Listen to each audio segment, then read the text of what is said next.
Oke, lagunya sebagai prolog aja. Kalau mau kalau mau subscribe promosi.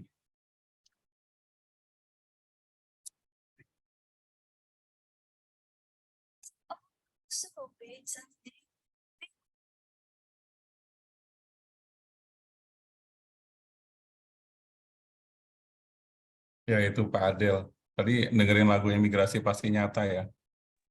Siap Bapak. Tapi Ya. sayangnya tadi suaranya tidak terdengar Pak. Oh Silent ya? Pak. Siap.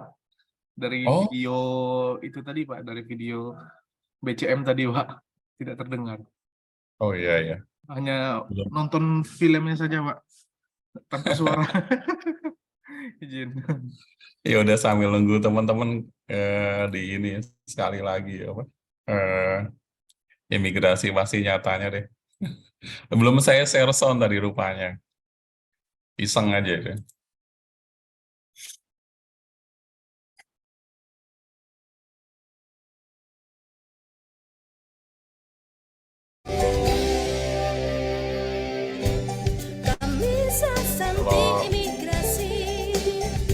Kalau ada masih ada yang pada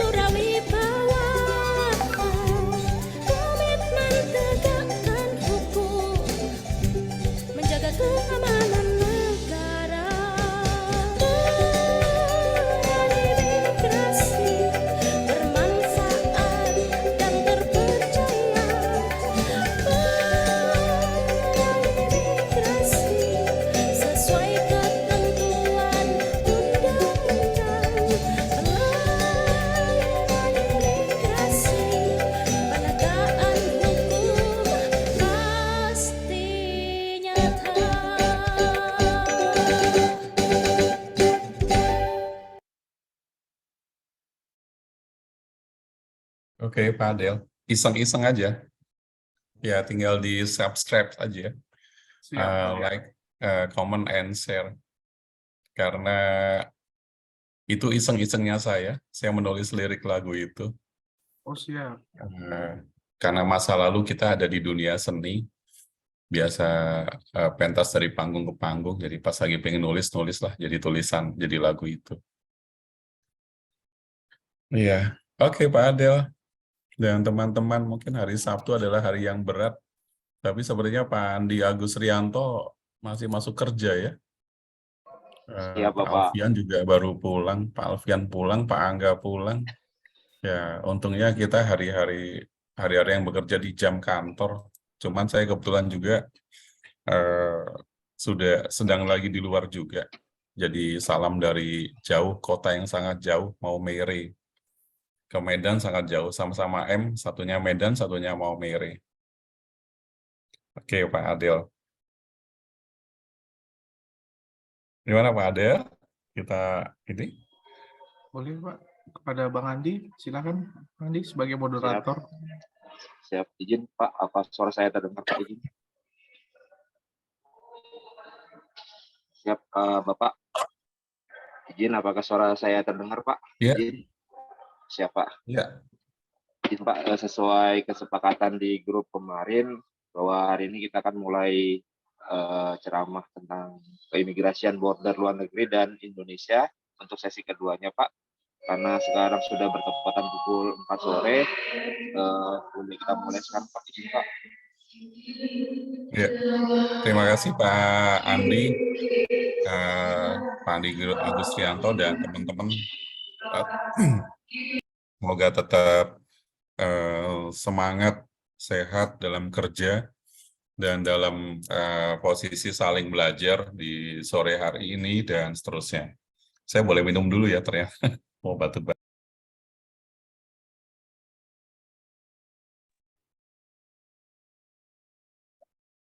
Oke teman-teman, kita coba tuntaskan yang dari kemarin itu kita membicarakan Integrated Border Control Management ya. Pada saat kemarin itu kita membicarakan mengenai, kalau tidak salah kita sudah sampai Singapura ya Pak Adil ya, kalau nggak salah ya. Siap Bapak. Oke, udah sampai Singapura, kita tinggal ambil uji petik lagi, satu lagi. dari negara tetangga kita, ya. Oke, Singapura sudah, berarti kita coba lihat ke tetangga kita satu lagi lah. Nah, ini ya sudah tampak di teman-teman ya. Recheck dulu ya. Mudah-mudahan oke, sudah nampak. Jadi kita sekarang akan mengenal mengenai Department of Immigration and Border Protection, DIBP ya, DIBP. Nah, Department of Immigration and Border Protection ini, DIBP Australia ini adalah lembaga penegak hukum federal Australia, jadi law enforcement juga,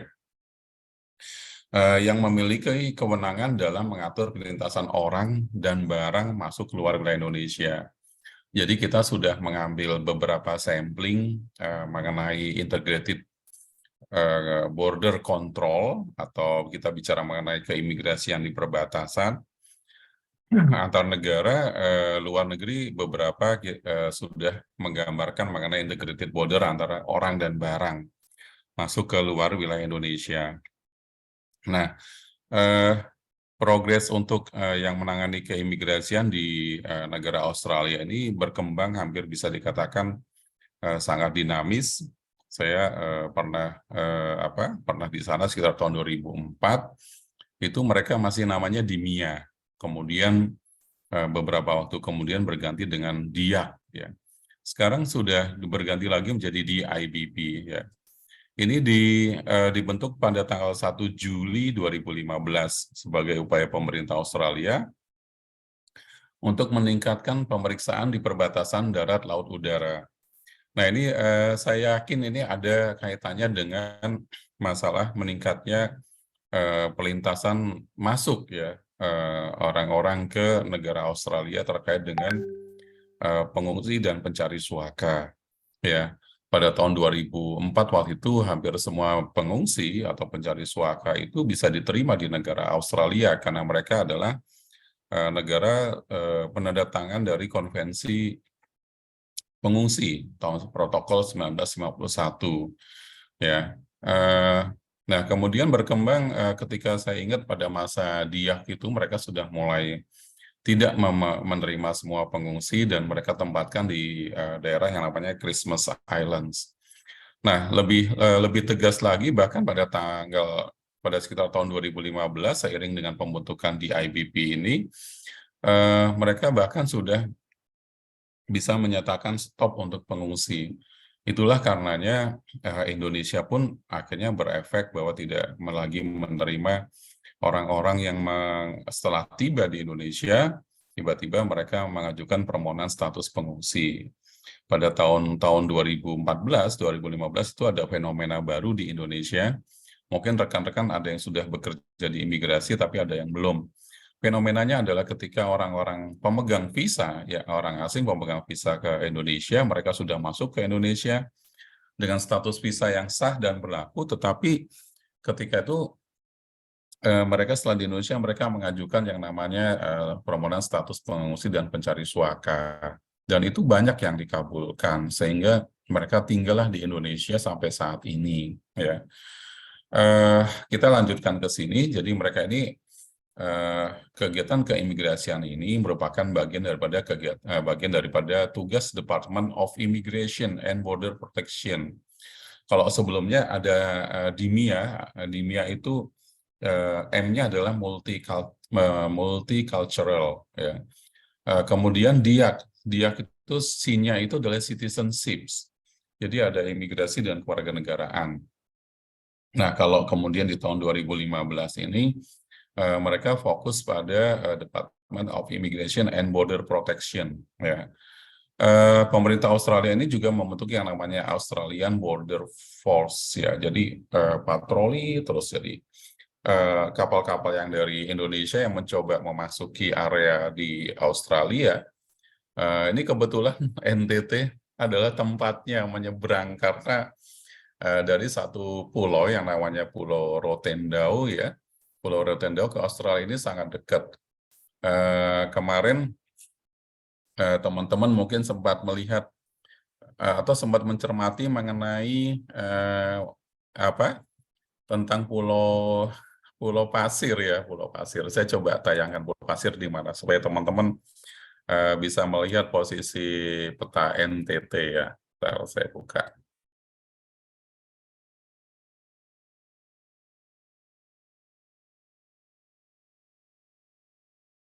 Oke. Nah, ini Pulau Rotendao sebentar ya.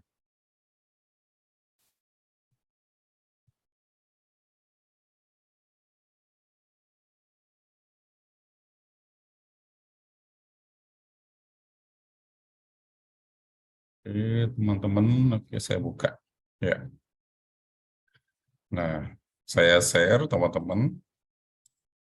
Ya, inilah peta NTT. Jadi teman-teman melihat di sini adalah Pulau Timur, kemudian di sini ada satu pulau ya, namanya Pulau Rotendao ya.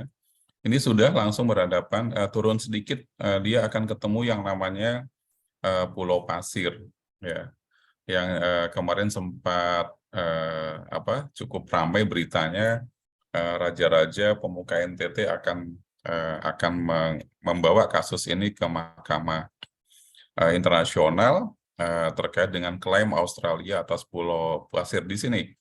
Kurang lebih saya gambarkan di sini ya. Nah ini juga bisa dilihat ya. Oke, dia adalah tempat persinggahan terakhir menuju Australia. Jadi di luar soal diskusi atau debat mengenai di situ adanya sumber mineral atau sumber minyak, memang iya, memang di situ daerah minyak ya.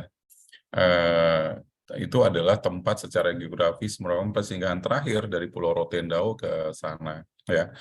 Ini Pulau Rotendao indah banget ya. Saya close lagi.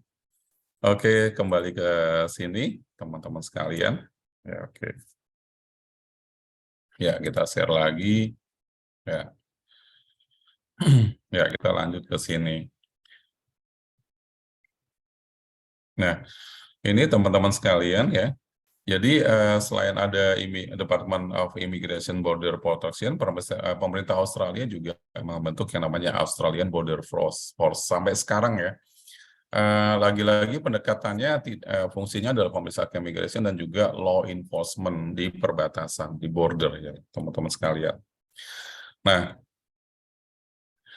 teman-teman, di sini adalah misi mereka, misi dan tugas fungsinya. Kita bisa melihat mereka mempunyai misi ini to protect Australia's border ya. Jadi protect jelas bicara mengenai keamanan negara ya, dan and manage the movement of people ya. Oke, jadi sekali lagi mereka akan mengatur mengenai people and barang ya, across it ya, yang melintas ya. Jadi miriplah dengan dua negara yang sudah kita ambil uji petiknya. Nah, sedangkan fungsinya fungsi Department of Immigration and Border Protection ini melaksanakan fungsi kebijakan, program dan administrasi terkait dengan visa, izin tinggal, dan prosedur perlintasan orang dan barang yang masuk keluar wilayah Indonesia. Ya, ini jadi fungsi mereka. Nah, tadi Australian Border Force dibentuk ya oleh pemerintah di IBP ya.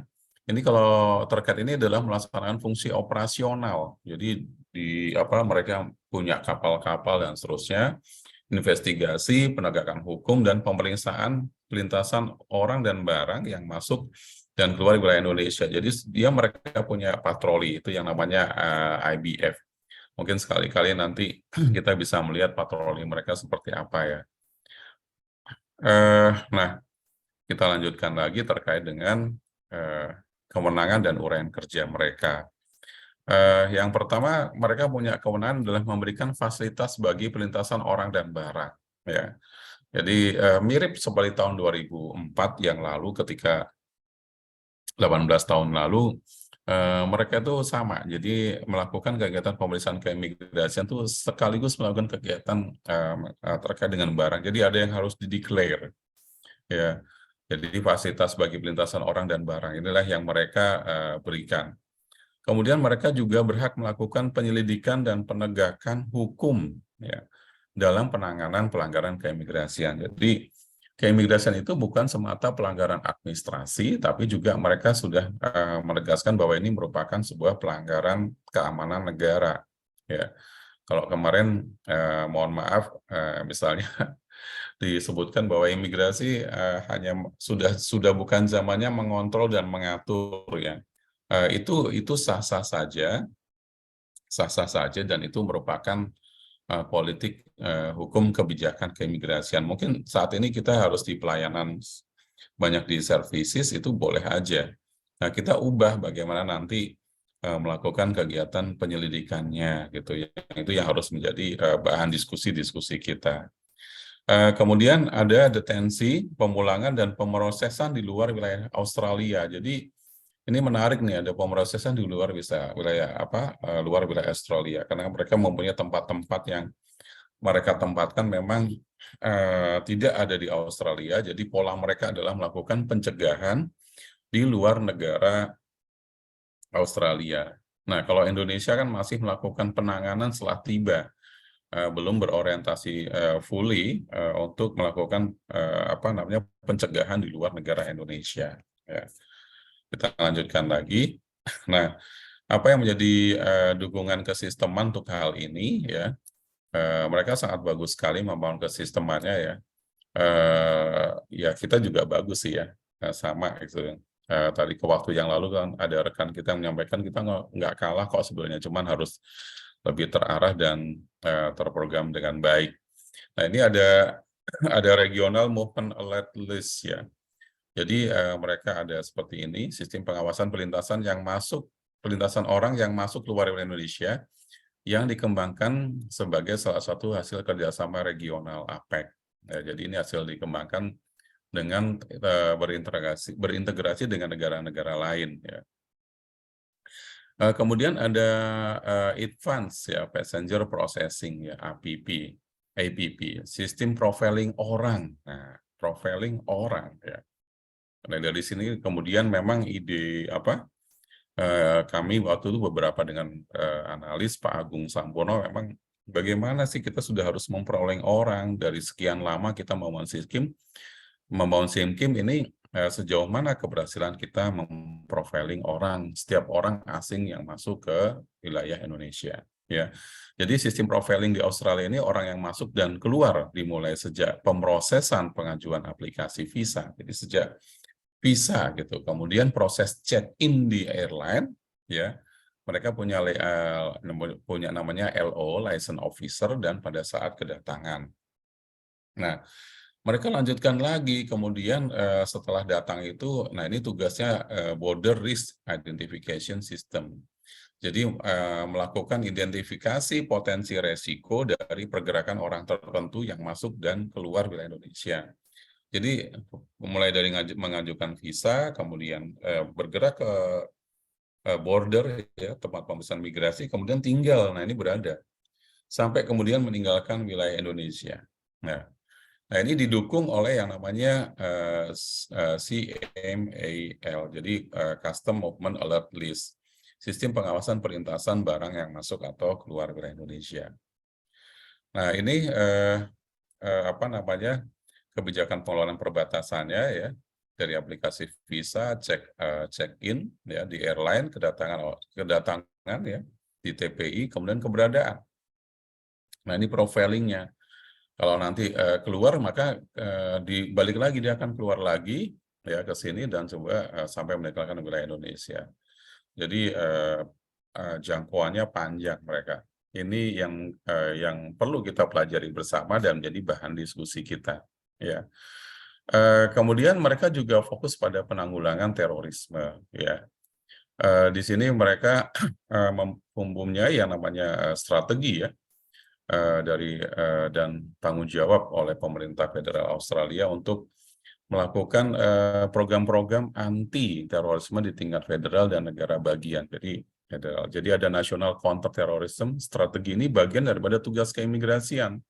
Ya, karena salah satu penyebaran terorisme itu adalah dari asing, ya. Selain tentu di negara itu sendiri. Jadi ada orang yang membawa membawa paham ini masuk ke negara tersebut. Nah, ini imigrasi yang harus didorong untuk imigrasi sudah harus didorong untuk sampai ke tahapan ini, ya. Kemudian menjaga keamanan terhadap pergerakan foreign terrorist fighters, ya. Kemudian mereka mengawasi pergerakan orang asing, ya, yang diduga terlibat FTF, ya, jadi foreign terrorist fighter, dan akan masuk ke Australia. Nah, ini sudah di profiling mereka. Kemudian yang keempat, bertanggung jawab terhadap mengawasi warga negara Australia yang akan melakukan perjalanan ke luar negeri untuk bergabung dalam kegiatan teroris. Jadi itu sebenarnya kalau kita membaca pasal 66 ayat 2 huruf A tentang pengawasan keimigrasian, salah satunya adalah warga negara Indonesia yang berada di luar wilayah Indonesia. Nah, ini mirip ini sebetulnya semangatnya. Cuman cara bekerjanya yang kita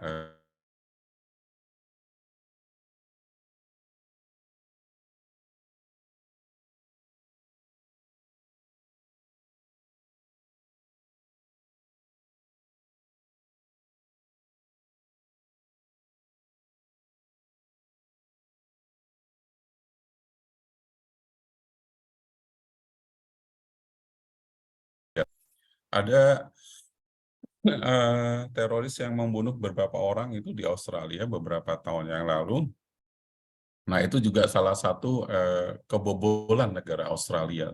Saya lupa waktu itu, tapi ada satu warga negara Australia ketika itu melakukan pembunuhan terhadap beberapa orang di situ, ya, kayak ada seperti tembakan membabi buta dan seterusnya. Mungkin nanti satu lain waktu akan kita coba telusurin lagi dokumen itu.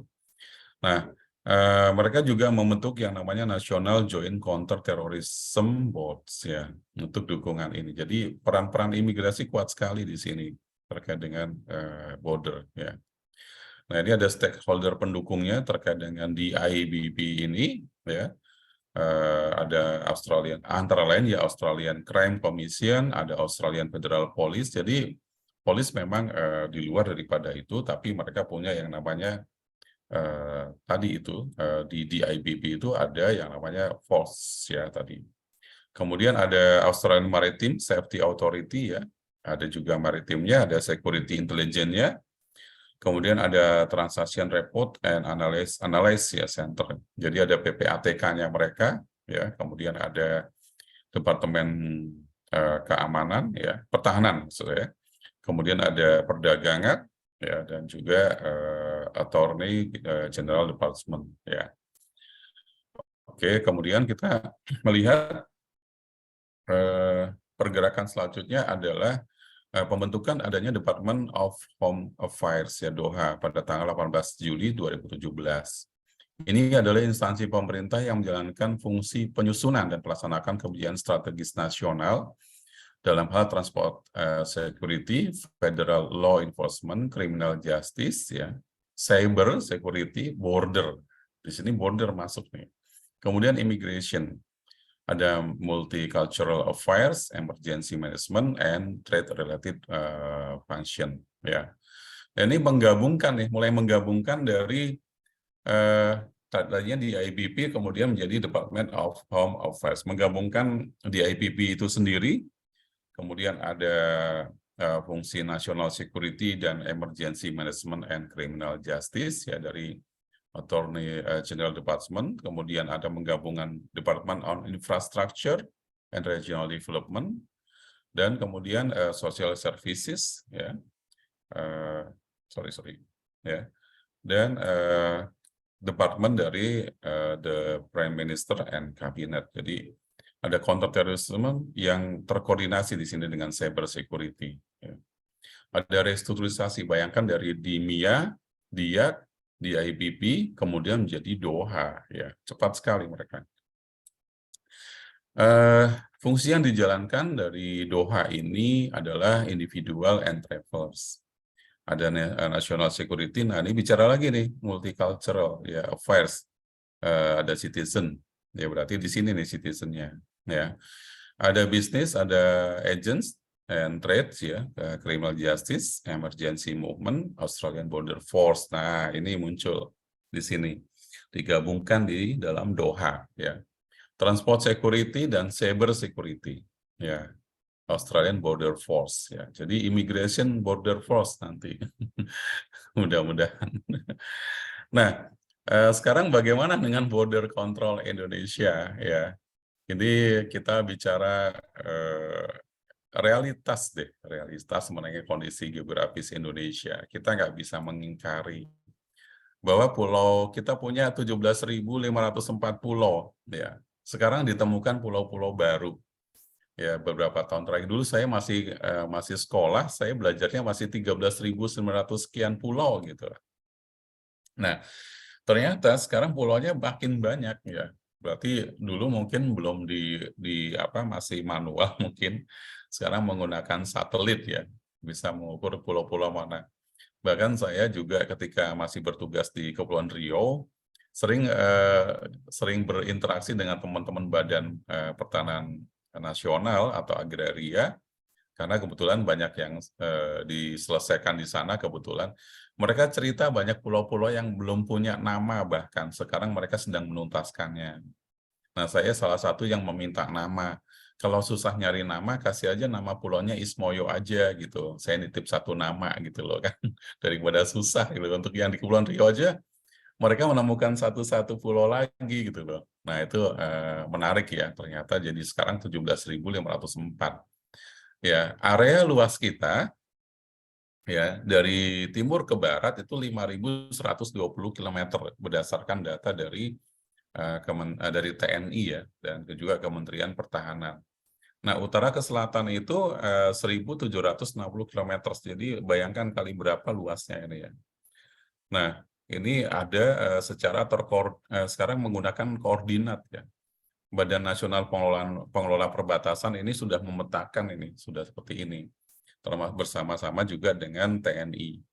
Tahun 2019 kami sering melakukan rapat mengenai rencana pengukuran peninjauan kembali tapal batas.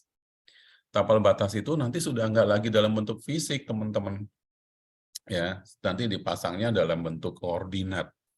Ya, koordinat. Jadi pengalaman saya kemarin juga di Sumba Tengah, di Pulau Sumba, ternyata teman-teman imigrasi punya lahan 5.000 hektar loh di Pulau Sumba. Dulu rencananya untuk pengungsi, ya, tapi kemudian tidak tergunakan. Nah, kita ukur ulang kembali pengalaman dari sini dengan koordinat dan tidak tapal batas lagi. Kalau pakai tapal batas nanti digeser seorang sana sini. Akhirnya kita tahu juga Pulau Sumba itu tanah imigrasi Kementerian Hukum dan HAM 4.936 hektar. Hampir 4.937 hektar. Alhamdulillah bisa dulu di Batam menyelesaikan banyak sertifikat, di sini sekarang menyelesaikan tanah di Sumba Tengah, di Pulau Sumba. Nah, di sini luas wilayah kita ya 1,9 juta sekian kilometer, jadi luas banget Indonesia. Garis pantainya sendiri adalah 95.181 km, garis batas darat 2.914,1 km, dan ada pulau terluar kita 11 pulau, 111 pulau ya. Nanti mungkin teman-teman mikirkan deh, daripada pengungsinya lama pulang, lama ditempatkan ada pengungsi-pengungsi, taruh aja lah di pulau keluar aja nanti gitu kali. Ya, makanya teman-teman cepat-cepat jadi pemangku kebijakan biar bisa mulai ikut membahas ini nih, pulau-pulau terluarnya mau diapakan gitu. Ada 7.145 kecamatan dan 82.355 desa. Ini data yang terkumpul beberapa tahun yang lalu ya. Tapi sekarang dengan adanya pemekaran mungkin akan ada perubahan ya. Nah, ini sekilas gambaran ya, betapa Indonesia itu memiliki perlintasan yang sangat luas ya. Ini titiknya saja banyak sekali nih. Nah, jadi pendekatan kita ini sebetulnya tidak hanya pendekatan mengenai TPI ya, tapi juga border itu melibatkan instansi terkait lainnya. Jadi ada PAMTAS ya, ada TNI dan seterusnya. Ini gambaran negara kita. Nah, sekarang posisi pos lintas batas kita ya saat ini ada ada ketentuan mengenai TPI ya, di luar mengenai masalah pandemi ya. Kita melihat pandemi ini adalah suatu situasi khusus ya. Tapi awalnya kita mempunyai TPI sangat banyak nih, TPI laut 93, udara 29, darat 8. Kemudian pos lintas darat 39, kemudian perairan 27. Jadi kita punya perbatasan perairan. Ya. Ini yang menjadi perhatian kita di peta total itu 156 titik lokasi. Ya. Nah, ini teman-teman bisa melihat bagaimana peta di Indonesia, TPI kita, ya, peta di Indonesia. Cukup banyak sekali ya, 29 bandar udara, ya.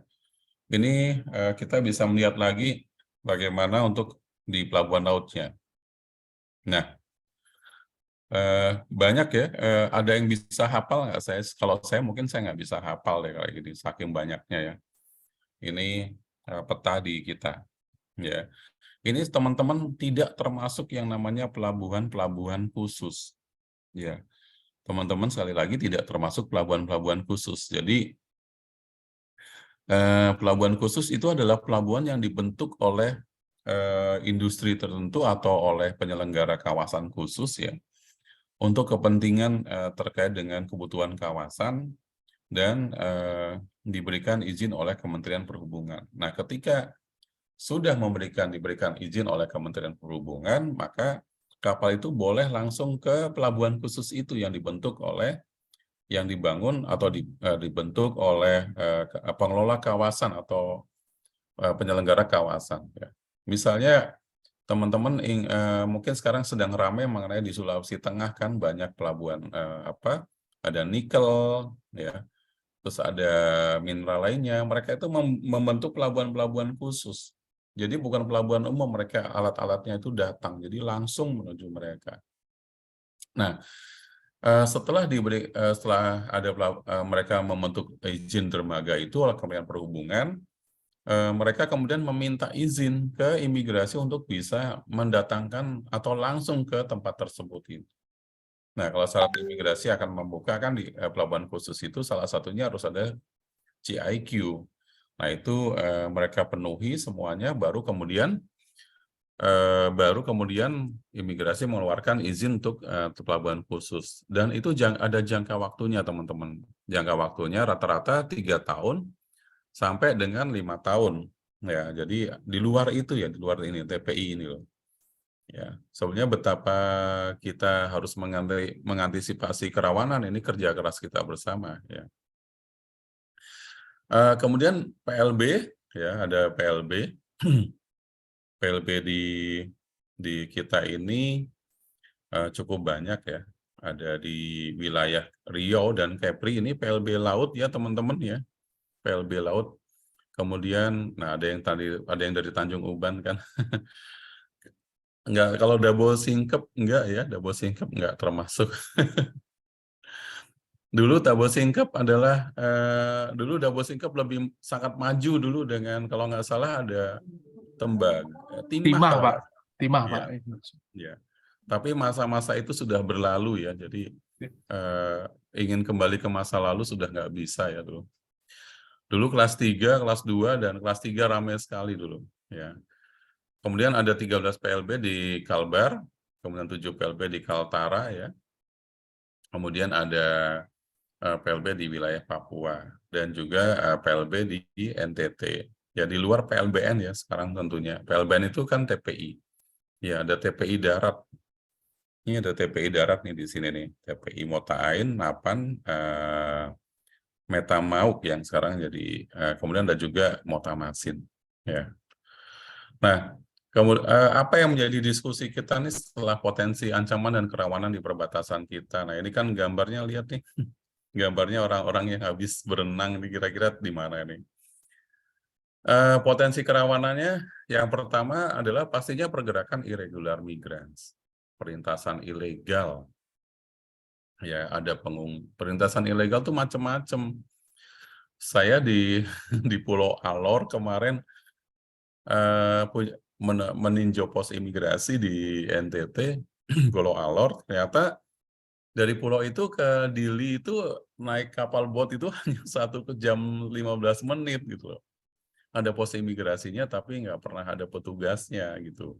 sedih juga sih ngelihat kenyataan itu. Yang ada adalah pelintasan ilegal. Jadi masyarakat setempat ya dengan perahu dengan tradisional atau perahu bot, mereka nyeberang ke Dili, dan ya itu yang namanya pelintasan ilegal. Terjadilah irregular migrants. Kemudian pengungsi dan pencari suaka ya yang kejadian sejak awal 2000-an, sebetulnya bukan awal 2000-an tapi tahun 90-an sudah ada ternyata. Hanya pada saat itu tidak menjadi komoditi perhatian ya. Karena puncaknya besar-besaran itu adalah setelah serangan ke Amerika ya. Di serangan ke Amerika pada tahun 2021 ya. WTO itu ya, tanggal 11 apa lupa jadinya. Nah, ini ada kemudian transnational crimes ya, kejahatan lintas negara ya. Ini rawan banget ya. Narkoba gitu loh, coba narkoba. Kita di PLBN itu hati-hati bener, PLB itu kita harus menjaga bener mengenai narkoba itu ya. Karena siapa tahu masuknya dari Dili dulu ya. Kemudian ada pergerakan pelaku teror ya, foreign terrorist fighter ya, ada kemudian ISIS dan seterusnya. Aksi teror perbatasan juga ada. Ya, ini sebenarnya sudah lama ancaman kerawanan ini. Ya, tinggal ngelihatnya dampaknya besar atau enggak. Itu kan bisa menjadi ini aja pencermatan kita. Nah, ini beberapa case yang diambil ya. Ini saya mohon maaf, ini sebenarnya 3 tahun yang lalu. Mudah-mudahan masih kelihatan masih bisa berguna ya. Kejadian ini mengingatkan kita. Sebanyak kurang lebih 300 anak buah kapal ya dan nelayan dari Indonesia, Myanmar, Kamboja, Thailand, Laos menjadi korban TPPO dan perbudakan di Kepulauan Benjina, Indonesia. Ya, ini semuanya lewat perbatasan laut. Kalau teman-teman cari artikel kejadian Benjina ini luar biasa banget nih. Ya, luar biasa banget. Dan orang-orang asingnya justru diberikan izin dasuskim. Yang melakukan perbudakan ini adalah orang-orang asing pemegang izin dasuskim. Jadi imigrasi salah satu pihak yang terperiksa pada saat itu terkait dengan kasus Benjina. Ya, Benjina. Nah, ini beberapa pergerakan FTF ke wilayah Indonesia ya. Di antaranya ada Magalasi Al-Faruq ya, Nuretin, Turan Ismail dan banyak lagi nih. Supaya sebagai ini aja, supaya sharing informasi, teman-teman harus tahu nih pengungsi yang ada di Indonesia saat ini adalah mereka aliran garis keras. Saya harus memberitahu teman-teman karena saya pernah tinggal di Timur Tengah hampir kurang lebih 4 tahun. Jadi Afghanistan yang ada di sini adalah Afghanistan yang Syiah ya. Mereka itu bom suicide itu mereka biasa gitu loh. Garis keras, jadi bukan yang lembut. Dan banyak ex mereka itu ya yang tidak muda-muda ya. Dulu mudanya adalah mereka adalah pejuang atau gerilyawan dari Taliban. Nah, tadinya kita pikir Taliban itu sudah diambil alih, gerilyawan Taliban sudah mengambil alih pemerintahan, posisinya akan baik. Justru sekarang makin kacau di Afghanistan. Kita waktu itu sudah, mohon maaf saya sebagai mantan di sana berpikir, waduh ini kita udah senang nih diambil Taliban. Udah menang di posisi Afghanistan. Nah, berarti mereka akan terjadi banyak pemulangan voluntary return secara sukarela ya. Ternyata enggak juga, malah kondisinya belum baik juga. Nah, ini kita lihat beberapa yang ditangkap di Bekasi, ya ini ada nama-nama coba ini. Ini adalah foreign terrorist fighter ya, dari Uyghur. Ya, ini dari Uyghur juga. Uyghur itu daerah yang berbatasan dengan Cina dan seterusnya. Nah, ini untuk bergabung dengan jaringan teror. Dan ada yang sudah kemarin kan ada yang ditangkap di Poso, ya, lagi-lagi di Poso, hati-hati. Di daerah Kalimantan Timur sempat ada masuk ya para intelijen asing ya, kemarin sempat heboh juga. Kasus yang terakhir ini yang di Aceh ini kemarin Myanmar juga Rohingya ya. Ini juga Rohingya beberapa tahun yang lalu. Kemudian ini penyelundupan narkoba ya, narkoba ini Pak Heru sekarang sudah menjadi Sekjen Kementerian Keuangan. Dulu waktu itu beliau masih Direktur Jenderal Bea Cukai. Ya.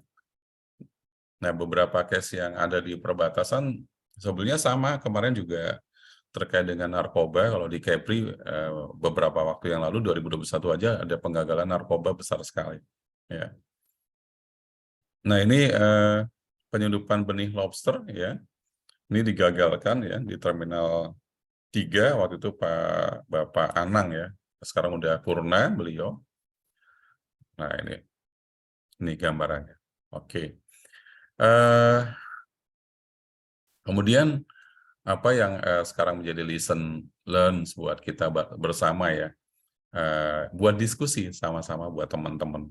Nah, kita tadi sudah membahas tentang border dan perbatasan.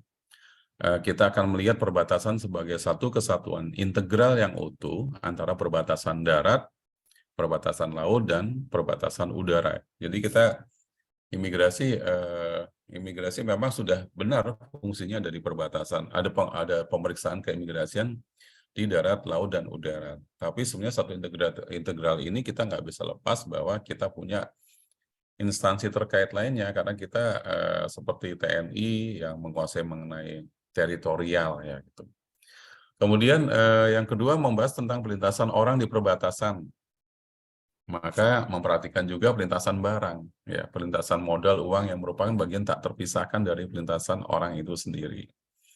Ini yang kita lesson learn-nya yang kita pelajari ini yang kedua. Kemudian yang ketiga, ya teman-teman sekalian, mengenai fungsi pengawasan perlintasan orang, barang, dan modal uang yang sudah dijalankan secara sinergi oleh beberapa instansi pemerintah di Indonesia. Ya. Namun demikian tetap perlu dibangun sinergisitas yang lebih kuat lagi dengan instansi atau stakeholder lainnya di luar fungsi CIKS ya. Custom, Immigration, Quarantine, Security. Nah, S ini merupakan hal baru dan kita baru mengembangkan kurang lebih 4 tahun yang lalu, 2018. Kita mulai berpikir betapa border itu di Indonesia sesuai dengan karakteristik Indonesia tidak bisa ditinggalkan dari peran security. Security ini kita sebut adalah PAMTAS, pengamanan perbatasan. Ya, di situ ada TNI dan polisi.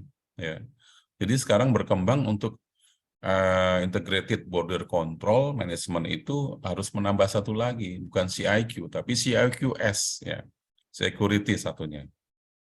Nah, kemudian yang keempat, lesson berikutnya adalah border security dan border protection itu dapat menjadi salah satu mekanisme untuk membangun sinergisitas antara semua stakeholder yang terlibat di perbatasan, khususnya dalam mengamankan perbatasan dan menjaga kedaulatan negara Indonesia. Ya. Nah, yang kelima, belajar dari negara-negara yang sudah menerapkan border security dan border protection, maka Indonesia dapat menentukan bentuk ya yang paling sesuai dengan karakteristik border Indonesia. Ya, kita benar rekan-rekan kemarin ada yang menyampaikan kan kita juga nggak kalah kok gitu. Nah, kita sekarang tinggal menentukan strategi ya. Strategi dalam 3-5 tahun ini mungkin cocok misalnya kita menentukan mengenai karakteristik border misalnya security pendekatannya. Ya, tapi kemudian berapa tahun kemudian bisa jadi kita menjadi border protection pendekatannya dan seterusnya. Jadi dinamis sekali.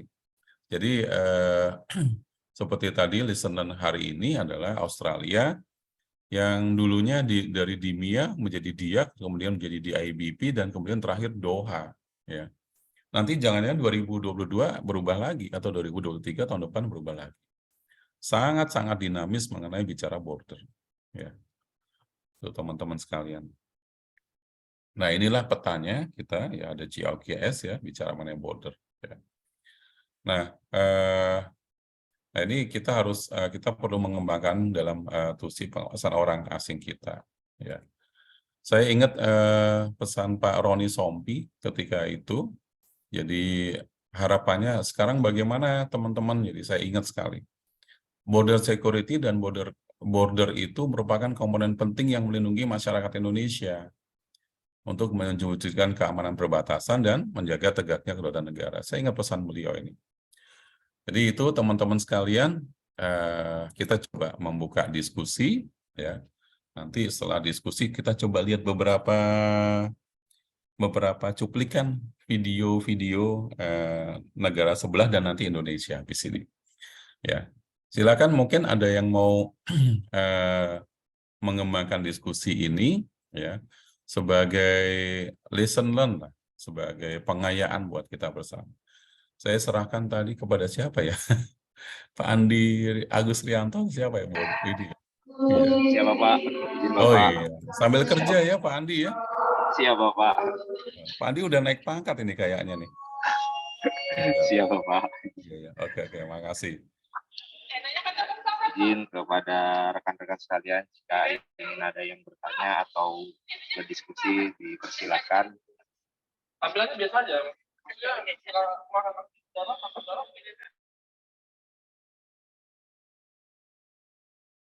Oke. Nah, biasanya nanya Pak Angga nih, tiba-tiba muncul mukanya. Ya, sudah di rumah ya Pak Angga ya? Siap, sudah Bapak izin. Oh iya. Silakan Pak Angga.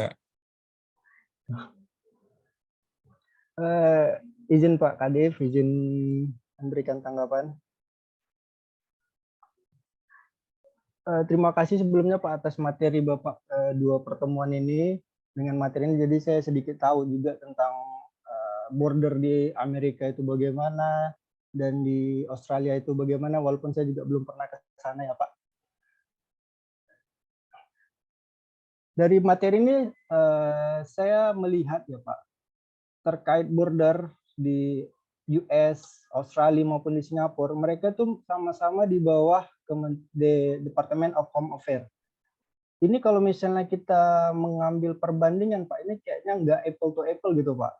Sedangkan kita aja, kenapa nggak kita berkaca atau mengambil perbandingan kepada negara yang bordernya itu sama-sama seperti kita Pak, di bawah Kementerian Hukum dan juga tidak terorganisasi satu dalam satu bagian, tidak customnya berbeda, patroli lautnya juga berbeda. Coba kalau misalnya kita diberikan gambaran atau perbandingan dalam materi-materi diskusi seperti ini yang sifat atau karakter imigrasinya itu sama seperti kita Pak. Contohnya sih dalam buku yang pernah saya lihat, seperti Jepang kalau nggak salah ya Pak, mereka imigrasinya juga di bawah Kementerian Hukum dan HAM. Kenapa belum pernah saya belum pernah menemukan materi atau ajaran yang sama gitu Pak. Jadi kita untuk menerapkan ilmu-ilmu ini gampang. Kalau kayak gini kan begitu sulit gitu Pak untuk menerapkan ilmu yang didapat, sedangkan di lapangannya itu terasa berbeda gitu Pak. Mohon petunjuknya Pak Adif. Terima kasih Bapak. Iya Pak Angga, senang sekali ya dengan masukan Pak Angga. Betul, kita mengambil beberapa uji sampling ya. Kita ambil dari Amerika, kita ambil juga dari Australia, dan kita ambil dari negara tetangga kita ya, Singapura ya. Sejujurnya, saya pasang ini dulu baterainya dulu.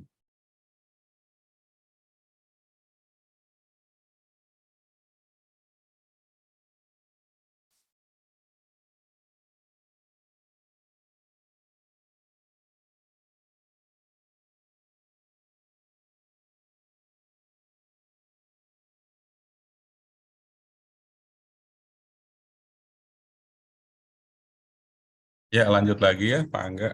Maaf tadi dicas baterai udah habis. Ya, ya kita tadi ambil yang di sini di share ini, ya di sharing ini lebih pada untuk pengayaan teman-teman saja. Ya, memang untuk tataran implementatif saya setuju sekali. Memang kita perlu menambah pengayaan lain ya. Pengayaan lain tadi yang dari Jepang, bahkan nggak usah jauh-jauh deh. Sebenarnya ada Hong Kong sebetulnya. Ada Hong Kong, ada Thailand, kemudian dan lain sebagainya. Jadi seperti Thailand itu ada menerapkan yang namanya express line gitu kan.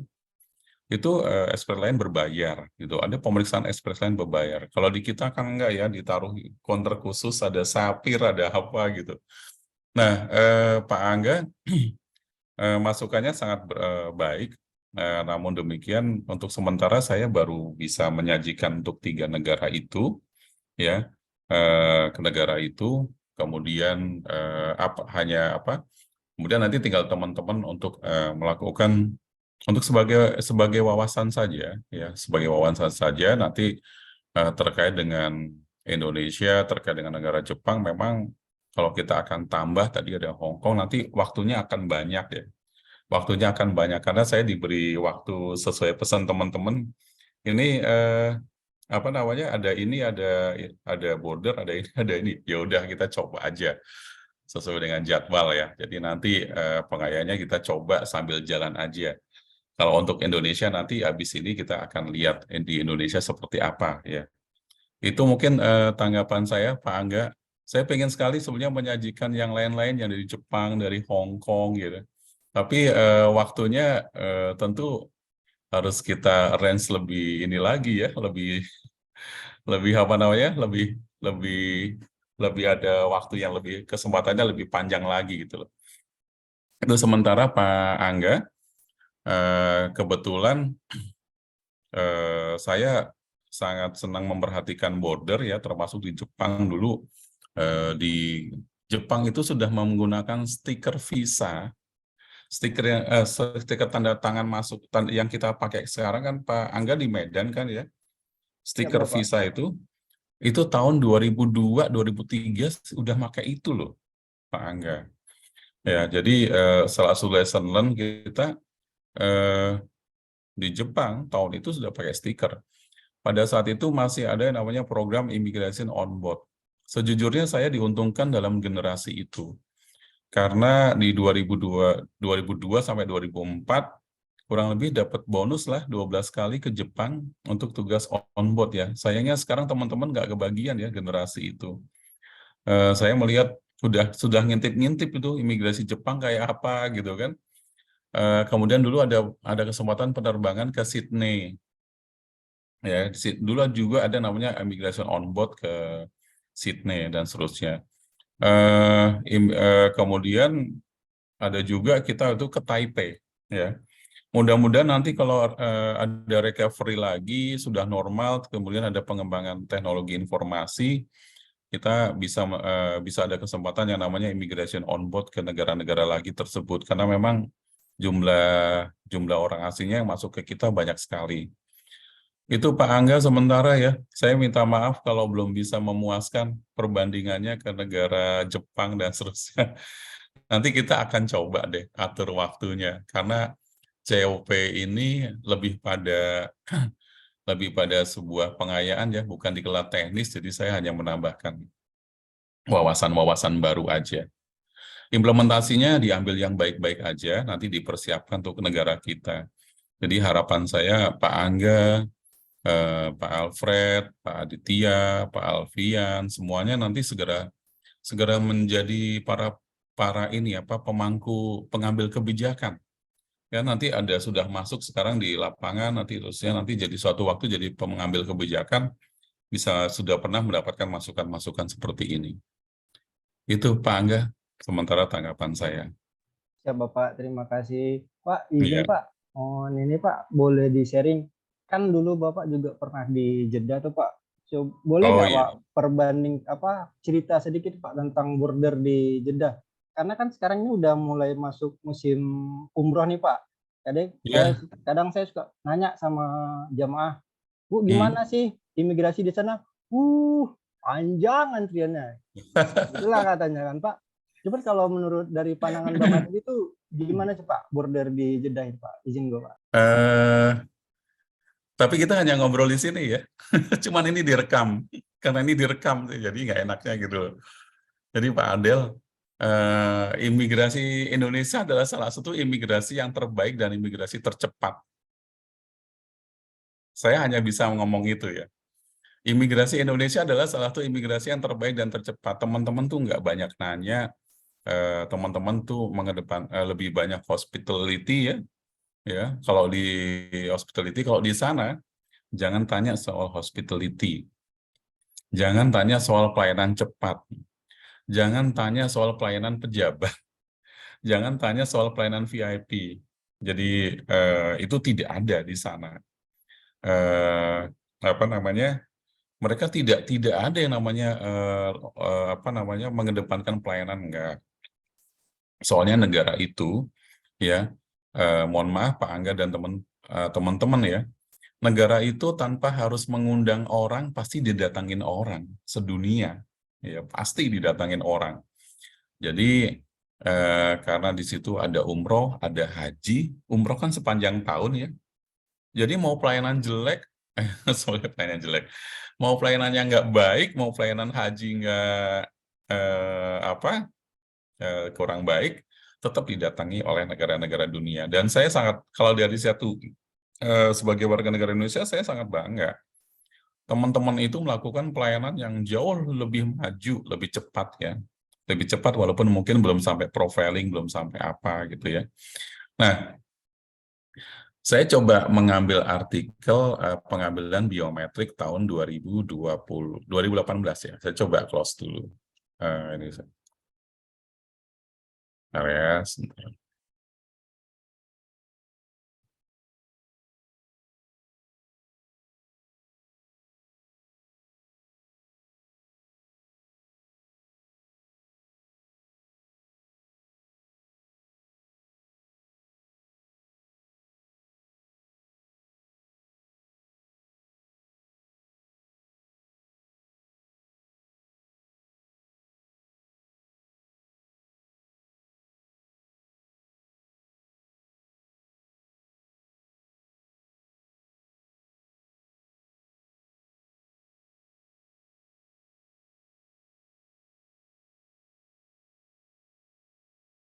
Oke.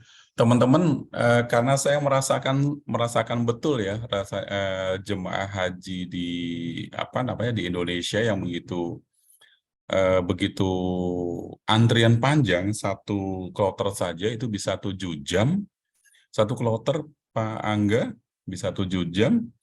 Kemudian 2017 saya mencoba mengupayakan adanya kerjasama dengan pemerintah negara Saudi untuk pengambilan biometriknya dilakukan di Indonesia. Jadi pengambilan data dan biometrik haji itu dilakukan di Indonesia, sehingga nanti pada saat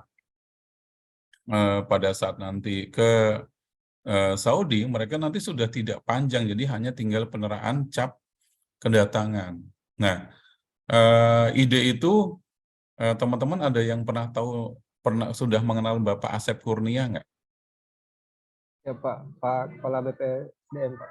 Ya, nah Bapak Asep Kurnia itu salah satu yang memberikan dorongan karena beliau dulu adalah Direktur Kerjasama Keimigrasian. Dan beliau mengingatkan saya, Pak Is, coba diterobos mengenai kebijakan ini. Bisa menerapkan pengambilan biometrik di Indonesia. Nah, ini hasilnya teman-teman. Saya share ya. Oke, nah ini ada nih, sidik jari dan data biometrik jemaah haji direkam di embarkasi. Ini adalah 2018. Ya. 2018 melakukan terobosan ini. Nah, terobosan ini dilakukan setelah Menteri Agama bertemu dengan delegasi Arab Saudi, ya, delegasi Arab Saudi. Nah, teman-teman mau tahu nggak sesungguhnya siapa di balik ini ya? Siapa di balik ini adalah kita, orang imigrasi yang melakukan pertemuan-pertemuan itu, ya. Jadi inilah salah satu upaya ya, bagaimana kita mengurangi beban jemaah haji Indonesia di Saudi Arabia terkait dengan layanan itu. Kalau dibilang imigrasi Saudi, saya ingin juga sharing, imigrasi Saudi secara profiling mereka jauh lebih baik, sangat baik. Bahkan saya ambil contoh, ketika saya mempunyai nomor telepon, ya, nomor telepon itu kan kita harus mempunyai izin tinggal. Jadi saya ambil sidik jarinya, dipakai, baru saya bisa ada nomor telepon itu muncul. Nah, sebaliknya kalau kita meninggalkan Indonesia, sidik jari kita akan membuka bahwa kita sudah bisa meninggalkan Indonesia.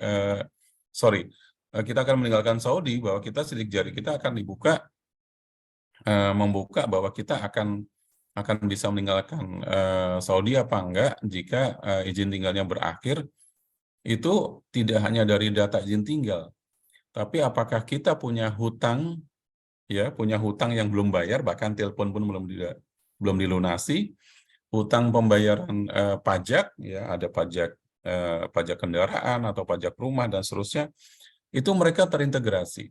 Ya. Kalau secara sistem imigrasi mereka bagus, karena profilingnya mereka connecting semua ya, dari bank, telepon, pajak, dan seterusnya. Tetapi kalau untuk layanan di bandara, teman-teman jauh lebih bagus, gitu, teman-teman. Gitu Pak Angga. Kalau belajar jangan ke sebelah sana, belajar ke pemeriksaannya, TPI-nya jangan ke sana ya, negara itu. Tapi kalau belajar imigrasinya, profilingnya bagus, bagus saya bilang. Jadi kalau orang asing di sini kan bisa keluar aja tanpa harus imigrasi ngecek dia udah bayar pajak atau belum kan, atau pajaknya lunas atau enggak kan. Ya itu mereka, kalau kita belum sampai di situ karena kita belum integrated itu. Ya itu Pak Angga, terima kasih. Ada lagi? Gimana Pak Angga? Ya Bapak, terima kasih atas penjelasannya Pak. Iya, sharing-sharing aja ya. Iya Pak, Tapi benar Pak. paling enggak itu biometrik itu berhasil 2018. Sayangnya Kementerian Agama yang mempublishnya, padahal pure itu adalah usaha kita sebagai imigrasi di sana. Gitu. Oke. Baik, ada lagi yang mau bertanya, mau diskusi, melangkah pengayaan? Ya, oke. Saya bagi ya tentang integrated bea cukai ya sekarang ya, dikit awal aja sebelum nanti kita mengenal apa border apa TPI kita. Kalau di Medan kan belum pernah lihat PLBN ya, nanti kita liatin PLBN. Kita masuk dulu ke bea cukai. Nah, udah kelihatan ya teman-teman ya. Ya. Saya membahas bea cukai mungkin nggak terlalu, kalau ini sebenarnya bea cukai bahasanya banyak ya. Bagaimana sinergi bea cukai dengan imigrasi sejauh ini ya. Saya ini aja dulu mengenalkan awal saja dulu ya. Di sini ada tantangan, ada ini kita nggak usah lihat ya. Nah, ini mereka pendekatannya kan ada fiskal, ada security service ya. Nah, mereka ada target penerimaan, gitu, ada target penerimaan ya. Nah, ini tugas-tugas mereka ya. Nah, kemudian ini mereka posisi memetakannya juga sama, ada penindakan laut dan mereka punya operasi. Nah, ini karakteristik mereka ini dengan kepulauan di Indonesia adalah mereka melakukan operasi. Ya. Bukan cuman border, bukan cuman TPI, mereka melakukan yang namanya kegiatan operasi. Ini wilayah operasi mereka nih. Wilayah operasi mereka. Mereka punya kapal 191 kapal patroli. Ya. Mereka punya kapal untuk patroli itu 191 ya. Nah, ini sekilas-sekilas saja. Nah, sasaran mereka adalah narkotik, terorisme, money laundering ya. Mereka punya itu. Kalau tadi kan sementara perbandingan di sana, di luar sana itu juga tadi ada teroris, ada money laundering, ada narkotika ya.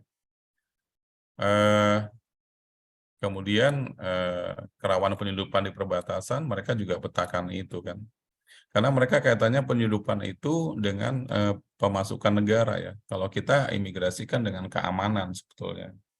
Nah, ini yang mereka petakan ini. Ada kerawanan ekonomi, sosial, pertahanan, dan keamanan. Ya. Oke. Nah, ini mereka petakan keamanan ya. Ada di darat juga. Mereka tuh sama. Cuman kita perlu sebenarnya memetakan sama dengan mereka. Apa yang dipetakan mereka sebenarnya adalah peta kita sebenarnya kalau kita mau belajar dengan mereka. Atau melakukan perbandingan ya, bukan belajar ya, perbandingan aja. Nah, strategi pengembangan ini mereka adalah ada analisa, sistem analisa dan alat deteksi. Kemudian pengembangan unit, ya, pengembangan unit. Di sini ada yang untuk narkotika ini kan. Terus pengembangan SDM, kemudian ada operasi, dan juga ada sinergisitas dengan instansi lain. Nah, salah satunya adalah imigrasi sebetulnya. Ya. Mereka punya 12 unit eselon 2. Ada, kalau kita hanya 6, ya. Hanya kita mau menambah satu direktorat tempat pemeriksaan imigrasi aja atau border, sampai sekarang belum berhasil. Tapi mereka punya 12. Ya, maklum Kementerian Keuangan kalau mengajukan permohonan nggak diminta, nanti kalau nggak dikabulkan maksud saya. Ya Pak Angga, kalau Kementerian Keuangan mau minta apapun ya kalau bisa dikabulin ya. Kalau nggak dikabulin nanti nggak ngasih keuangan kan gitu. Ke Menpan gitu. Tapi kalau imigrasi yang minta, nanti dulu lah, lihat dulu. Analisanya, anjabnya dulu lah macam-macam. Gitu. Padahal kita butuh banget nih, seperti mereka ini mengembangkan ini. Ya. Terus mereka ada yang gabung dengan kita nih. Ada Advanced Passenger Information. Nah ini sama dengan analisa penumpang ya. Kemudian ada sekarang kan berkembang nih dari PAU menjadi PRM nih. PRM ini adalah passenger passenger record. Aduh lupa saya jadi. PNR ini jadi API, gabungannya API, PNR dan APP pendukung. Passenger name record ya. Jadi Pak Wijaya, mereka, Pak Angga, Pak Adel, mereka itu sudah bisa punya data. Orang yang datang katakanlah Pak Angga, nanti barangnya apa yang dibawa, mereka sudah punya data gitu loh. Mereka sudah profiling itu. Bahkan di PNR ini ya, mereka sampai punya data si penumpang ini duduk di kursi berapa di pesawat ya. Kita belum kan itu. Nah, ini yang coba kita pelajari dari tetangga kita. Ya, nggak usah jauh-jauh belajarnya kata Pak Angga ke Amerika sama ke Singapura, Australia. Belajar dari tetangga kita aja custom mungkin. Nah, ini ya, sistem mereka itu sudah tergabung dengan kita nih. Salah satunya adalah imigrasi. Data yang ada di kita ini terintegrasi. Ya, nanti besok-besok kita akan melihat bagaimana kerjasama kita dengan Bea Cukai ya, PKS kita. Ya, ini yang mereka strategi pengawasan lautnya. Jadi ada operasi, ya. Sedangkan di kita kapal patrolinya kecil-kecil, ya, nggak bisa ngejar penyelundup ke Malaysia ya, Pak Adel ya. Dabo Singkep aja nggak punya kapal ya patroli kan, yang punya kapal Tarempa kan. Kapalnya baru jalan kurang lebih berapa radius, nanti udah tek gitu kan ya. Karena kapalnya nggak dibuat untuk desain di Kepulauan Riau gitu kan. Atau apa ya. Nah kalau kapal mereka luar biasa, bagus-bagus sekali. Ya. Nah ini sinergi imigrasi dan bea cukai nih. Jadi sebenarnya kita ada ya mulai dari sistem ini namanya. Di 2015 ini pertukaran antara PNR ya, Passenger Name Record ya, dengan SIM-KIM ya, yang dimiliki imigrasi. Ini mulai pertukaran paspor foto, data, dan crossing data. Jadi Pak Angga, saya dan waktu itu Pak Lili dan ditugaskan Pak Roni, Pak Agung ke Bea Cukai, bertemu dengan Dirjen Bea Cukai pada saat itu, Pak Heru, ya sekarang sudah jadi sekjen. Ketika itu mulai membicarakan yang namanya bukan integritas sistem aja, perkawinan. Jadi kalau bahasa guyon-guyon kita waktu itu adalah kalau menurut Pak Heru ya, Dirjen Bea Cukai saat itu menyampaikan kalau nggak mau kawin sementara ta'aruf dulu gimana gitu, daripada nanti hamil di luar kandungan mendingan ta'aruf dulu deh gitu loh. Jadi sudah ada kesamaan pikiran. Kalau saya bertemu dengan teman-teman kepala Bea Cukai juga mereka sudah berpikir loh sebenarnya kita ini kenapa harus ini ya. Nah itu tapi itu sensitif ya. Nanti kalau direkam didengar kan nggak enak saya. Oke, ini sudah ada pertukaran paspor foto, data, dan crossing data. Ini sistemnya ada nih. yang mereka diberikan akses oleh kita. Ya, jadi bisnis prosesnya ya kita lihat sepintas saja lah.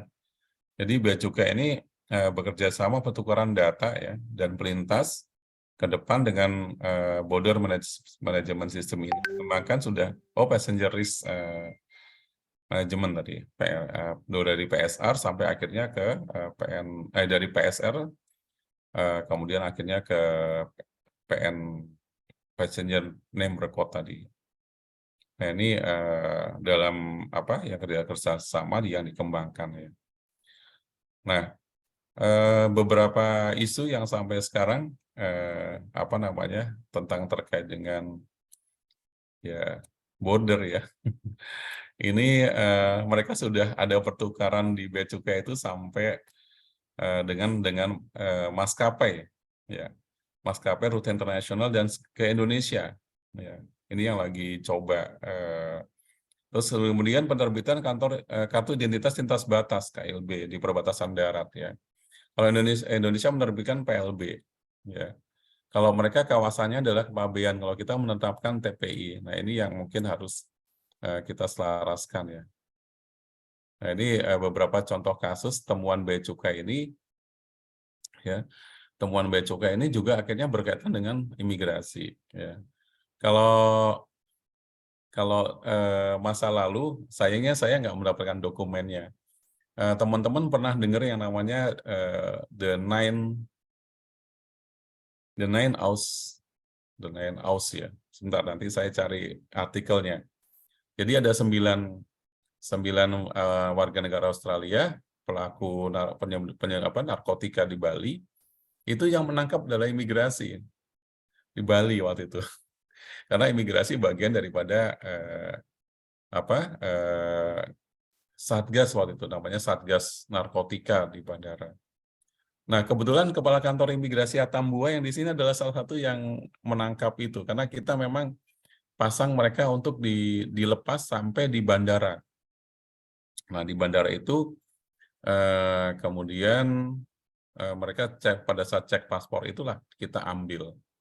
Nah, itu sayang sekali. Saya pernah punya dokumennya, cuman karena terlalu lama, 2024. Ya. Yang kedua, mungkin teman-teman pernah dengar Sarah Corby. Sarah Corby itu masuk 2004 yang dihukum mati dan sekarang sudah dikembalikan ke negara Australia padahal dihukum seumur hidup ya. Itu juga peran imigrasi. Jadi peran imigrasi dalam Satgas ini belum integrated ya, belum integrated antar lembaga ya, ini belum. Kita baru integrated kerja, baru integrated belum integrated antar lembaga ya. Itu juga Sarah Corby juga sama dari setelah imigrasi memberi kode, baru kemudian Bea Cukai di bandara mengambil itu Sarah Corby ya. Nah ini apa namanya beberapa hal yang bisa di-share ya. Ini juga terkait dengan di Bandara Suta ya. Ini juga waktu itu ada pesawat case Cengkareng dengan Cina. Ini juga masalah-masalah ini. Ya. Nah ini beberapa case-nya. Ya. Mungkin itu sementara ya. Melihat kita bagaimana integrated kita dengan Bea Cukai. Ya. Nggak usah jauh-jauh kata Pak Angga. Di sini aja kita lihat dulu aja. Ya. Oke, sampai di sini saya memberikan kesempatan kepada rekan-rekan lain sebelum kita melihat beberapa contoh-contoh border ya. Kalau yang di Medan baru ngelihat pesawat, sudah ngelihat laut belum Pak Angga? Siap, sudah Bapak. Oh, sudah. Oh, laut di Belawan ya? Sudah cukup Belawan ya. Ya, pasti di diklat teknis juga udah. Oke, saya persilakan teman-teman mungkin kalau ada yang mau mendiskusikan. Pak Alfian, nggak belum. Oke. Ini Izin mungkin, Pak. iya. Sebenarnya kalau mau diskusi sih banyak sih Pak, cuman Pak Ketua kelas ini ngerekam pula Pak ya. Kenapa? Sebenarnya kalau mau ada yang mau saya tanyakan masalahnya Boleh. kan banyak Pak, cuman Pak Adel ngerekam ini Pak. Bahaya. Saya juga kalau Pak Angga nanya, nanti saya juga direkam juga. Sensitif kelembagaan. Iya. Nggak apa-apa, tanya. Kan ini sebatas, memang karena COP ini bukan bukan diklat teknis ya. Kalau diklat teknis nanti ada tersendiri kan. Namanya juga community of practice ya. Jadi bicara yang praktis-praktis aja gitu. Sambil menambah wawasan, jadi nggak serius-serius. Ya, mungkin ada pertanyaan yang mau disampaikan dalam bahasa sederhana mungkin Pak Angga. Kalau saya juga maunya jelasinnya banyak ya, tapi karena di-record sama Pak Ketua, jadi saya juga menjelaskannya jangan sampai terlalu detail ya. Kalau sudah sensitif kan nggak enak nanti. Apalagi ditayangkan di mana tuh? COP Badiklat ya, ditayangkan. Siap Bapak. Baru sadar ada videonya, wah bahaya nih, nggak boleh terlalu kenceng-kenceng nih kalau ini. Saya juga sebenarnya banyak mau ditanyakan Pak, takut keceplosan saja Pak. Ya udah nggak apa-apa. Berarti nanti masukannya buat ke penyelenggara Badiklat, wah ini bahaya nih kalau di-record ini, gimana COP mau bebas ya gitu. Ya, oke. Mungkin kalau mau bertanya dalam bahasa sederhana aja, nanti menjawabnya juga jangan terlalu dalam-dalam. Yang sederhana aja. Pak Ketua mungkin ada yang mau didiskusikan? Ya Pak, izin Pak, mungkin sedikit bahan untuk diskusi saja Pak. Kalau melihat saya tadi yang kutipan dari Pak Roni Sompi tadi, bahwasannya border itu kan tujuan akhirnya untuk menjaga kedaulatan negara Pak, izin. Kemudian melihat materi yang sudah disampaikan itu tentang integrasi border itu kan berkaitan, kalau untuk di negara kita berkaitan dengan 3 instansi ya Pak, CIQ dan mungkin satu lagi tadi ada S-Security. Iya. Kemudian sudah sejauh mana Pak upaya mungkin pemerintah secara umum gitu ya Pak, maksud untuk ke arah tujuan tersebut Pak, menjaga kedaulatan negara. Apakah ada pembahasan ini akan kita buat satu badan yang terintegrasi semuanya di dalam satu instansi gitu Pak, izin Pak. Iya. Teman-teman nanti kalau ada, tapi di sini nggak ada usulan dari teman-teman, Pak, ada gambaran nggak pembahasan RUU keimigrasian baru? Saya kan ada di tim itu. Kalau teman-teman minta, saya kasih, tapi gambaran ini saja ya, gambaran garis besar aja. Nah, salah satunya ya memperkuat keimigrasian, salah satunya. Tapi nggak di edisi ini, nanti di edisi berikutnya aja. Nah, kalau untuk perbatasan, bagus tuh, Presiden sudah membentuk yang namanya Badan Nasional Pengelola Perbatasan. Bagus tuh. Saya akuin deh, programnya Jokowi ini care dengan yang namanya membangun Indonesia dari titik terluar. Itu sudah betul tuh, ya, sudah betul. Nah, pemerintah menyadari betul bahwa kita memang belum bisa membentuk badan satu badan khusus yang mengatur mengenai border. Itu kan terkait dengan lintas sektoral. Kalau udah lintas sektoral, pasti lintas ego kan? Iya nggak? Ya, tadi ada yang mungkin Pak Angga sebenarnya mau nanya soal ego-ego itu kan. Ya. Singgung Nah, sedikit lah Pak. iya. Nah, itu diramu di perbatasan, di pengelola perbatasan tuh diramu. Ya. Diramu di situ ada bea cukai, ada imigrasi, ada PAMTAS, dan seterusnya.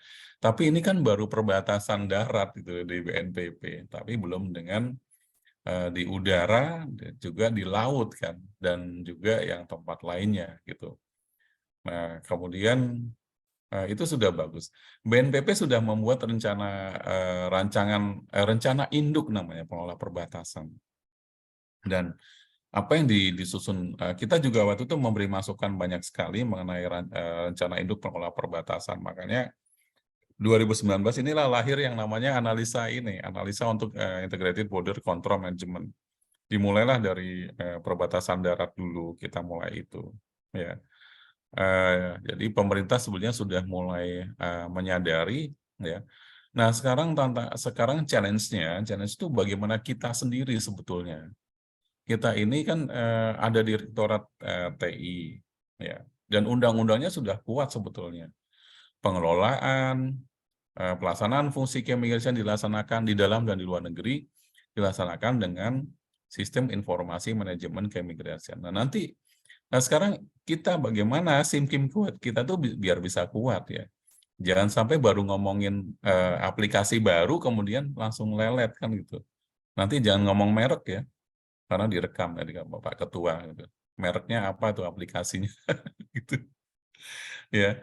Eh, nanti sekarang lagi heboh lagi bayar yang visa baru, visa itu kan luar apa di dalam negeri. Jadi kita tuh sepertinya lagi apa namanya kesisteman kita ini memang lagi dibangun itu. Nah, tapi apakah bangunannya terstruktur? Yang terstruktur ini yang perlu kita kita cermatin. Padahal di undang-undang itu disebut penyelenggaraan keimigrasian di dalam dan di luar negeri dilaksanakan melalui sistem informasi manajemen keimigrasian. Nah, Direktorat Jenderal Imigrasi menyusun dan mengelola SIM-KIM. Jadi harus dengan desain. Ya. Teman-teman saya itu saksi hidup loh ketika saya Kasubag Peraturan Perundang-undangan tahun 2009-2010, kami itu menyusun peraturan menteri tentang SIM-KIM. Di situ disusun apa aja tuh peraturan menteri mengenai SIM-KIM. Terus tahun berapa buat apa, tahun berapa buat apa. Saya 2015 awal kan harus ke Saudi. Nah, peraturan menteri itu saya bahas kembali di tahun 2015 awal, karena belum selesai juga, karena saya setelah bertugas dari Kepala Bagian Peraturan Perundang-undangan ke Kepala Kantor Imigrasi Pemalang, kemudian ke kepegawaian dulu. Saya di bagian kepegawaian dulu ya, ini nyelesain rumpun jabatan imigrasi. Ternyata teman-teman yang akhirnya diterima menjadi analis. Naskah akademiknya kami susun pada saat saya Kepala Kantor Imigrasi Pemalang.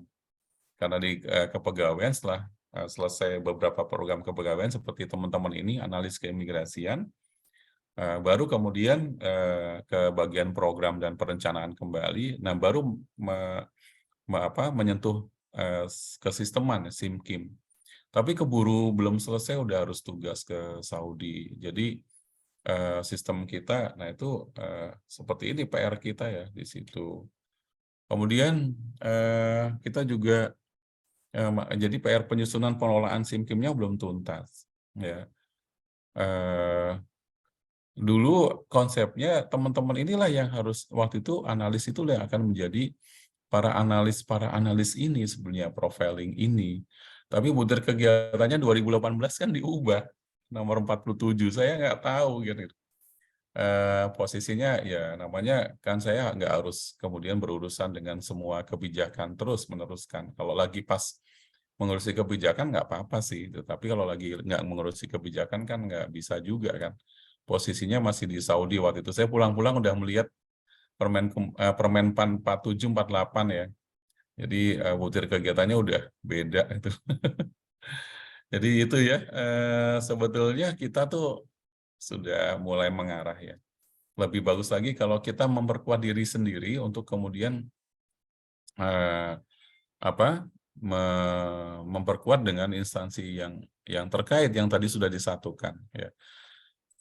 Sambil teman-teman melihat bagaimana menyatukan ini oleh BNPP, kita lihat ya sekarang sedikit-sedikit lah mengenai BNPP. Saya akan perlihatkan beberapa PLBN yang menyatukan tugas ini secara terintegrated ya. Oke. Saya mulai putar ya. Ya, ini saya putar. Ya. Teman-teman nah, kita mengenal PLBN ya. Ini yang menyatukan sistem, yang menyatukan kerja.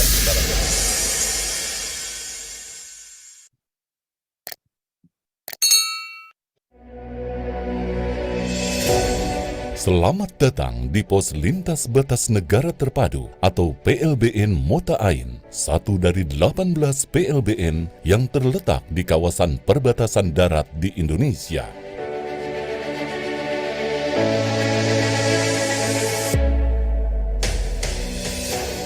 PLBN Mota Ain terletak di Desa Silawan, Kecamatan Tasifeto Timur, Kabupaten Belu, Nusa Tenggara Timur, berbatasan langsung dengan Republik Demokratik Timor Leste. PLBN Mota Ain berjarak sekitar 300 km dari ibu kota Nusa Tenggara Timur, Kupang. Bila melalui perjalanan darat menggunakan kendaraan roda 4, waktu tempuhnya sekitar 6 jam perjalanan. Yang Anda lihat ini adalah wajah baru PLBN Mota Ain yang diresmikan penggunaannya pada tahun 2016 lalu. Wajah baru yang nampak bagus, megah, elegan, indah, dan menarik. Sebelum tahun 2015, kondisi PLBN Mota Ain sangat memprihatinkan. Saat itu kondisi bangunan PLBN Mota Ain kurang baik. Gedung atau pos yang digunakan sudah tidak layak digunakan. Peralatan dan tempat pemeriksaan tidak memadai. Minimnya fasilitas atau sarana dan prasarana. Letak pos dan kantor terpisah sehingga menyulitkan koordinasi antara petugas. Orientasi bangunan hanya sebagai formalitas, tidak sesuai standar. Pelayanan tidak maksimal. Umumnya petugas yang ditempatkan di pos-pos tersebut berdomisili di Atambua atau ibu kota kabupaten, serta berbagai permasalahan lainnya. Kini wajah lama PLBN Mota Ain telah berganti rupa. Gedung serta peralatan penunjang, sarana dan prasarana yang dimiliki sudah ditunjang oleh peralatan dengan teknologi terkini, sehingga memudahkan dan mempercepat akses keluar masuk warga. PLBN Mota Ain berdiri di atas lahan seluas 8,2 hektar. Dari satu bangunan ke bangunan lainnya, dari satu bagian ke bagian lainnya, kini tertata rapi. Bangunan PLBN Mota Ain terdiri dari zona inti dan zona subinti. Sebagai PLBN tersibuk di Nusa Tenggara Timur, gerbang utama PLBN Mota Ain sudah menggunakan sistem elektrik yang memudahkan dan mempercepat petugas untuk membuka dan menutup gerbang. Arsitektur bangunan PLBN Mota Ain mengadopsi arsitektur rumah adat masyarakat Belu, sementara ornamen sun shading pada atap bangunan pemeriksaan kendaraan pribadi mengadaptasi corak tenun setempat. Secara keseluruhan, PLBN Mota Ain menggunakan cat warna putih dan abu-abu ketika dipandang terlihat lebih bersih dan elegan. Dan ini adalah jembatan yang menjadi batas dua negara, Indonesia dan Republik Demokratik Timor Leste. Di bagian ujung, pagar jembatan dicat merah, kuning, dan hitam. Triwarna itu adalah corak khas bendera Republik Demokratik Timor Leste. Di ujung yang lebih dekat dengan PLBN Mota Ain, pagar jembatan dicat merah dan putih, dwi warna bendera Republik Indonesia. Keberadaan PLBN Terpadu Mota Ain saat ini tidak lagi sebatas pos lintas batas, namun menjadi titik pertumbuhan ekonomi baru, terutama di kawasan Kabupaten Belu, Nusa Tenggara Timur. Bahkan kini PLBN Mota Ain telah menjadi destinasi wisata baru. Pada hari-hari libur atau hari besar, banyak warga yang mengunjungi PLBN Mota Ain, terutama untuk berfoto atau swafoto di sini. Bila sebelum 2016, warga lebih memilih swafoto di PLBN negara tetangga yang saat itu terlihat lebih megah, kini berbalik. Warga negara tetangga sendiri banyak yang menjadikan PLBN Mota Ain sebagai spot foto favorit buat mereka.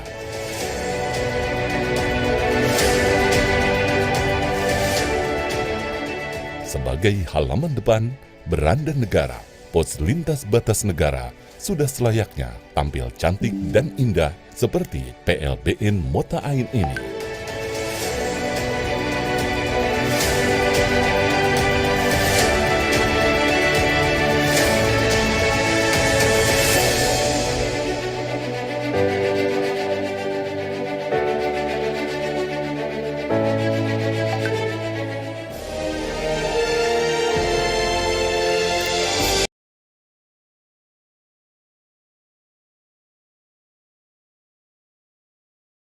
Oke, PLBN-nya bagus nggak?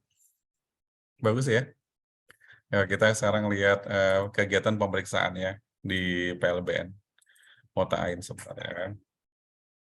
Nah ini di sini nanti teman-teman walaupun kita belum bisa menyatukan integrated sistemnya, manajemennya secara kelembagaan, tapi kita bisa melihat penyatuan penyatuan kerja dari para instansi terkait ini. Ya, saya akan putarkan. Oke.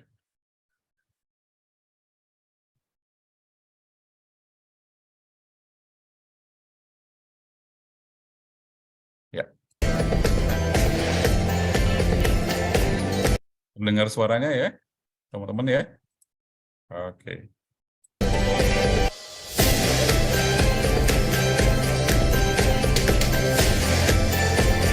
Nah, teman-teman lihat ini.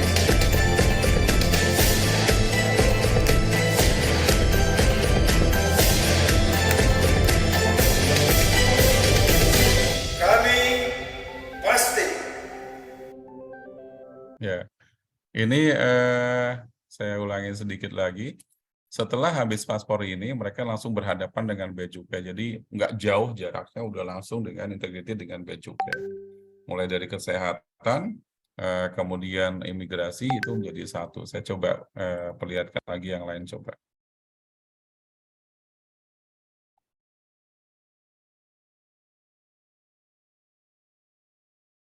Nah, oke. Nah, ini gambaran kelihatan pemeriksaannya coba. Mungkin lebih kelihatan di sini mungkin.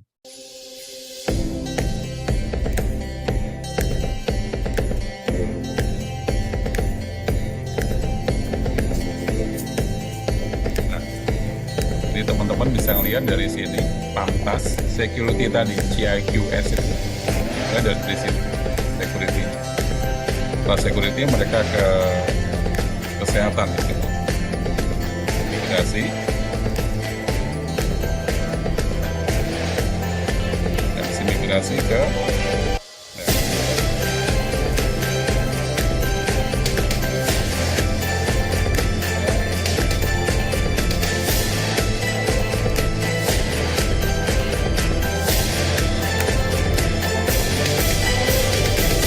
Kami pasti. Oke, kayaknya yang tergambar bea cukainya belum kelihatan.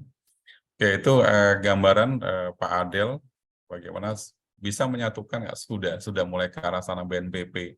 Tinggal nanti di udara, terus kemudian di laut dan seterusnya. Yaitu saya coba lihatkan lagi mungkin yang lain ya. Kita coba lihat perbatasan. Ada juga perbatasan mungkin di Papua ya, saya ambil di Papua atau Antikong juga bisa. Sebentar ini Antikong.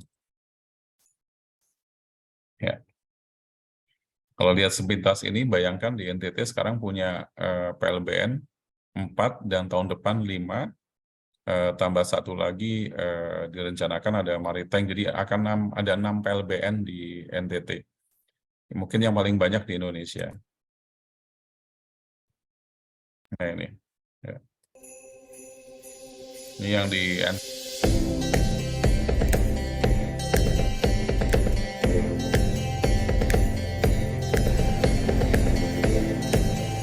ini antrian imigrasi.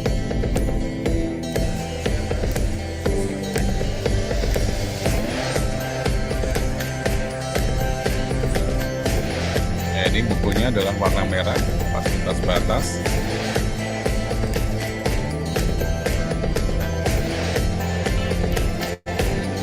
Yang menggunakan kendaraan dia 3.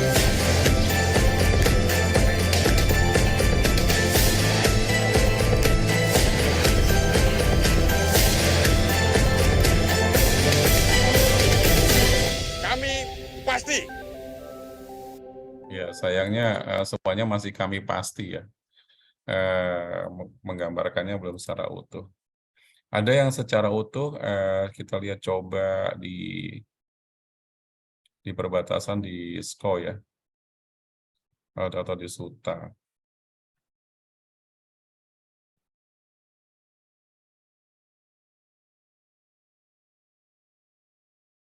Di store. Tapi ini agak panjang, teman-teman. Oh, enggak, 2 menit aja. Ya, ini yang di Indonesia Papua Nugini.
Ya, yang di SKO tadi itu mengembangkan yang namanya pasar perbatasan. Pasar perbatasan itu mengintegrasikan yang namanya kartu masyarakat tadi lintas batas dari Bea Cukai. Jadi dari luar Papua Nugini mereka masuk hanya untuk berbelanja dan keluar lagi. Nah, konsep ini sebentar lagi akan dipergunakan di PLBN Mota Ain dan juga rata-rata di PLBN di apa namanya di kawasan NTT sama. Mereka belanjanya di Indonesia kemudian baru di luar. Berbeda dengan Indonesia Malaysia. Jadi Indonesia Malaysia Indonesia yang banyak ke Malaysia berbelanja di Malaysia kemudian bawa barang ke Indonesia. Ini yang terbalik ya. Kalau yang di NTT sama Papua mereka belanjanya Indonesia kemudian balik ke luar sana. Pak Ketua, saya mohon izin ini sampai jam berapa kita pertemuan? Tadi Pak Boleh, Alfian Pak. ya kayaknya. Jam berapa kita? 17.45 Pak, izin Pak. Jam? 17.45 Pak. Izin. Oh, 17.45, berarti tinggal 7 menit lagi ya? Siap Bapak. Oke, baik. Mungkin ada yang mau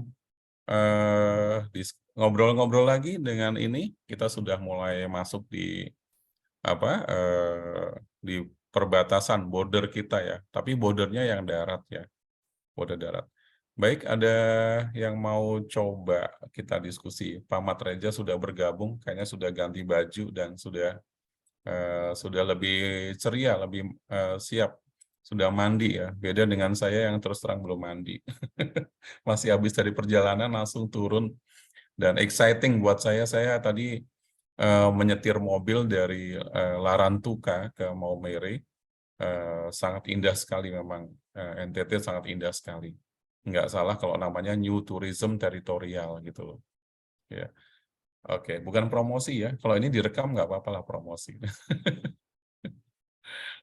Jangan kalau dipindah ke sini pusing juga kalau asalnya bukan dari sini ya. Oke, ada yang mau diskusi lagi katanya di sampai 1845.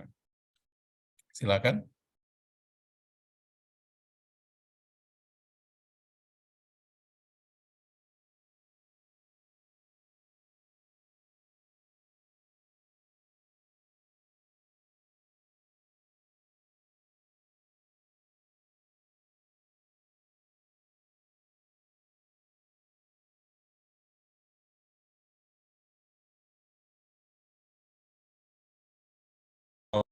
Pak Ketua, sambil melihat border di Indonesia, saya boleh izin sebentar Pak Ketua, saya sholat sebentar ya, Siap, Bapak. sambil teman-teman lihat. Oke, udah lihat ya gambar.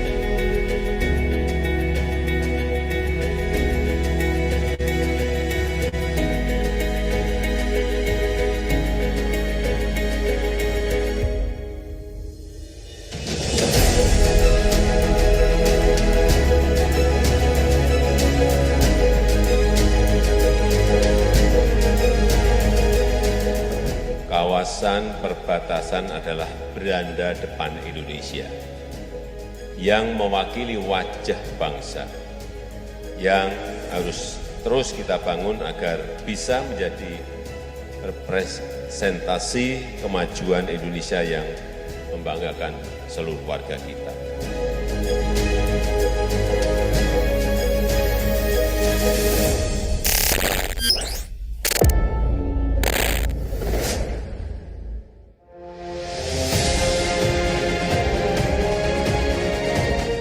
Pos Lintas Batas Negara atau disingkat PLBN adalah wujud komitmen pemerintah untuk membangun Indonesia dari kawasan perbatasan. Nawacita Presiden Joko Widodo menjadi salah satu landasan kuat dalam membangun kawasan perbatasan Indonesia. Untuk pelaksanaannya, pemerintah telah mengeluarkan Inpres nomor 6 tahun 2015 tentang percepatan pembangunan 7 pos lintas batas negara terpadu dan sarana prasarana penunjang di kawasan perbatasan.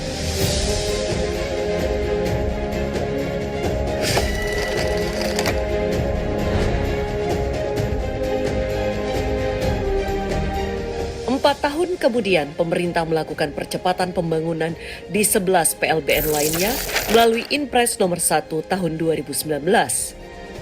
Dengan adanya Inpres ini, kawasan-kawasan perbatasan tersebut telah semakin menawan. Untuk mengukuhkan PLBN terpadu sebagai beranda depan Indonesia, Presiden Joko Widodo kembali menginstruksikan percepatan pembangunan di 3 kawasan perbatasan yang tertuang dalam Inpres nomor 1 tahun 2021 tentang percepatan pembangunan ekonomi pada kawasan perbatasan negara di Aruk, Mota Ain, dan Skou. Selain terlibat aktif dalam penyusunannya, Sekretariat Kabinet juga diamanatkan Presiden untuk melakukan koordinasi pengawasan pelaksanaan Inpres tersebut. Untuk menjalankan tugasnya dalam mengkoordinasikan pelaksanaannya, Seskap menyampaikan bahwa Presiden Joko Widodo selalu menekankan agar daerah PLBN harus menjadi pusat pertumbuhan ekonomi baru. Kebetulan saya mendampingi beliau di beberapa tempat, hampir semua tempat saya mendampingi, sehingga melihat secara langsung di daerah pos lintas batas negara, sekarang etalase kita relatif sudah jauh lebih baik dibandingkan dengan seluruh negara tetangga kita.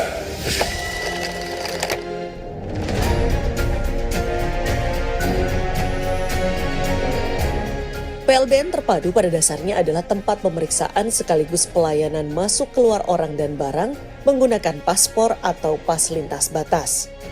Sejatinya, pembangunan PLBN terpadu dilakukan demi meningkatkan fungsi pos pemeriksaan lintas batas yang memberikan pelayanan di bidang keimigrasian, kepabeanan, karantina, keamanan, dan administrasi pengelolaan.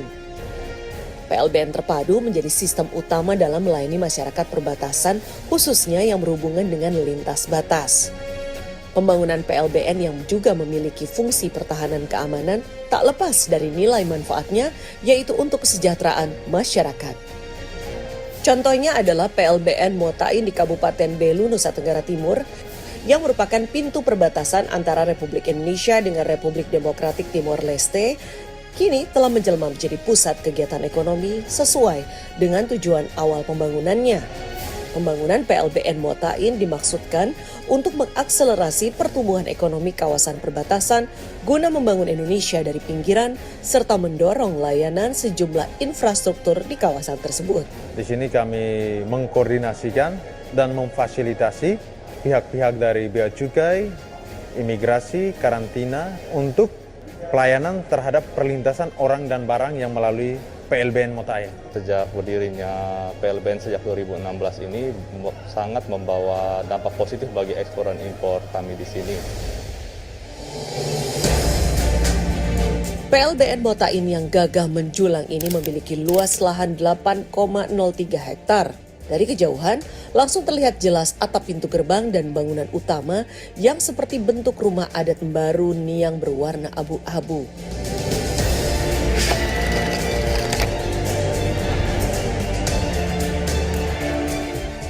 Manfaat nyata dari pembangunan PLBN juga dirasakan oleh warga di sekitar PLBN Terpadu Aruk, Kabupaten Sambas, Kalimantan Barat.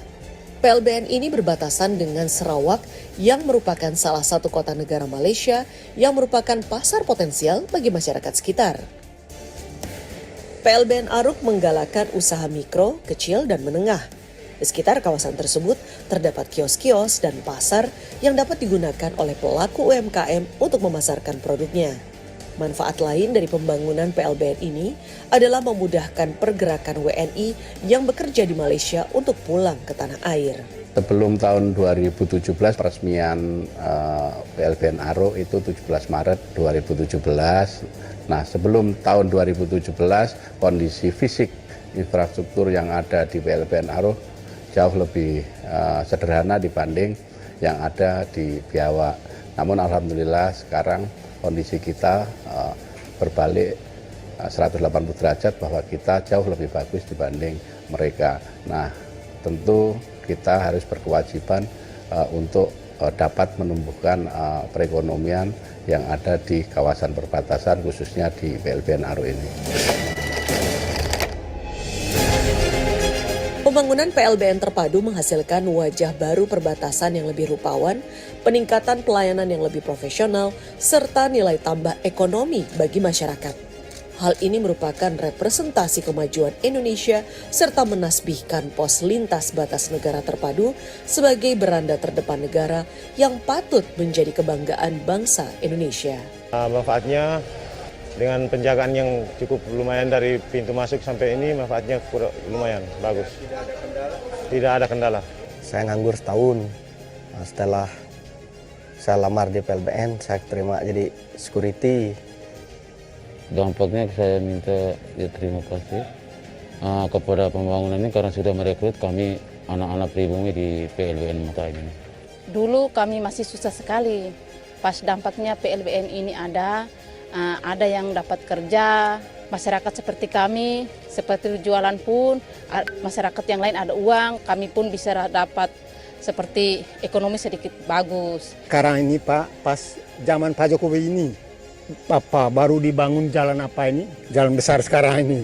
Kalau sebelumnya, aduh susah Pak, makanya sangat masyarakat sangat senang gitu. Jadi kalau mau jual penghasilan pertanian itu kan enak. Gitu.